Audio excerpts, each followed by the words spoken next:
Welcome to your online course for Google Calendar. The structure of this course is set up in a narrative where you, the participant, are the assistant to a supervisor, a new admin at your school site. To get started, let's look in the course materials. And the way this course is set up is to set some context, to present you with some basic navigation, and then to have you actually go into completing some tasks for your hypothetical supervisor. To get into it, let's look at the storyline briefly. The storyline will have your supervisor introduce herself to you. So your challenge basically is, as the assistant, you're going to help her get a handle of her Google Calendar. Okay, and take note that you're going to use your own Google account as if it was your supervisor's. Okay, so you're just going to be working within your own calendar. There's nothing special about it. You're just going to open up your calendar and start working on the tasks. All right, so as we move on, the next section will have you play around a little bit. All these red buttons are interactive, and to kind of acclimate you to all the different options that you have within your basic dashboard for Google Calendar. Okay, after that, you'll have a short assessment.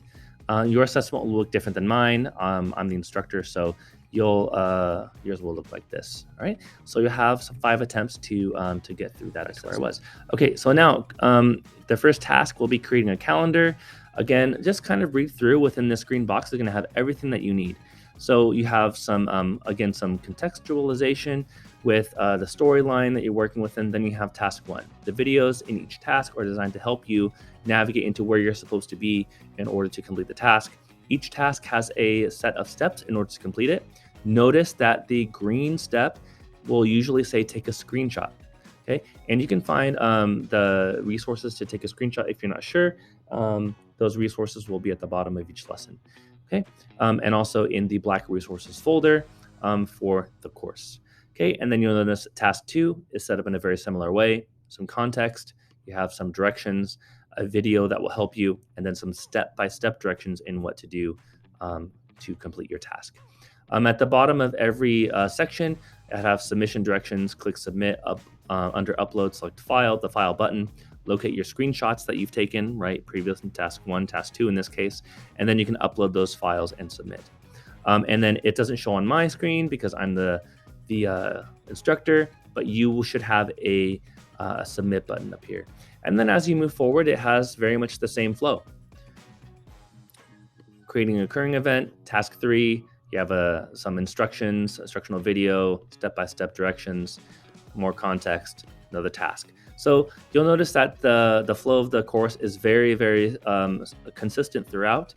And just to further that point, you have task 5. You only have 1 task on this section. Submission's the same. And as we move on to task 6, it's exactly the same as well.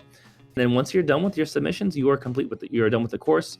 The only last thing that we ask you to do is, and you'll notice that I have not embedded the link quite yet, but there will be a link under course materials for an exit slip, or basically a course evaluation, so we can get some feedback from you, so we can continue to improve these courses over time. So again, you don't see that link here, but the link will be there. In order to have your timesheet processed, you will have to complete that feedback. Okay, so have a great time in this course. I hope you enjoy learning a little bit of the basics on how to manage a Google Calendar, whether that's your own or for another person that you work with.